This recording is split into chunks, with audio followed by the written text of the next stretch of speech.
So the special session, the governor called the special session, and it wraps up tonight. And they're not really near a deal. There's a the governor's term, John Bell's term with us was $300 million budget hole. Mm-hmm. And the governor called the special session not to raise taxes, but to do.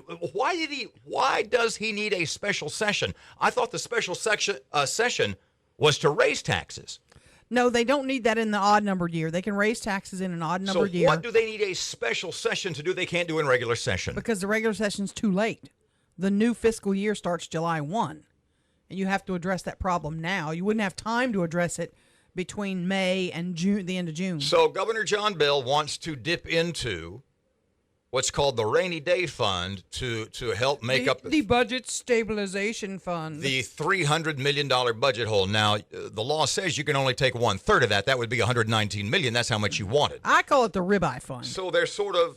Why do you call it the ribeye fund? Because, if you're a family and you're eating ribeyes and then one of you loses your job and, you have savings, you don't keep eating ribeyes while one of you is not working. But here in Louisiana, we're keeping eating ribeyes. Hence the ribeye fund. Now, John Bell has sort of lowered his amount to $99 million. Mm-hmm. The Republicans who've got the numbers, well, we talked with Representative Alan Seabaugh about this earlier this morning, and one of the questions was, you guys are at an impasse. You're about $20, $25, $30 million apart with how much you want to take out of this rainy day ribeye fund. Mm-hmm. Is a deal going to get done?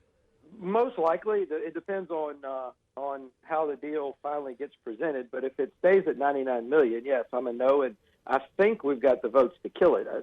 The way this debate has gone has been rather mind-boggling. The governor's proposal was to use $119 million of the rainy day fund, which is not necessary. We actually presented a plan that would do everything we needed, no cuts to higher ed, no cuts to K through 12, no cuts to any critical services, using zero of the rainy day. Now, back to the numbers we were talking about. John Bell wanted 119. They've sort of maneuvered, they've sort of lowered their expectations to $99 million. Republicans are saying, in fact, what Alan said was, what Representative Seabaugh said was, I'd love to go with 50. We might could go with 75. Erin had the $64,000 question, so to speak. Alan, what are you going to go for? When the bill, I didn't want to vote for 75. When the supplemental appropriations bill left the House, it was at 75. And I held my nose and voted for it simply because I didn't want to kill it, because we had to send it to the Senate to start the negotiation. But that's kind of my number. We're not the deal presented today is not going to be down there. The governor has told his allies in the legislature, which is all of the Democrats in the House and the entire Senate except for about 5 guys, you're not allowed to vote for less than 99. He has ordered the 99 or walk away. Wow. The chairman of the Senate Finance said $99 million is our first and only offer. So, Alan also told us about, was it 17, 19 million? What was the total? 17 million in jobs that nobody is filling the job, but they're keeping the money in the budgets, and they end up moving the money to somewhere else in their budgets. We are paying salaries literally for jobs in departments in state government that don't exist. Exactly. Erin and I were both agog, aghast, stunned, flummoxed, nonplussed. We said, Alan, what the hell? When we do the budget, we give departments certain money, and it's based on their number of employees and the salaries of those employees. Right. Well, 2 members of the Appropriations Committee spent weeks up there researching these departments and figuring out how many vacancies there were.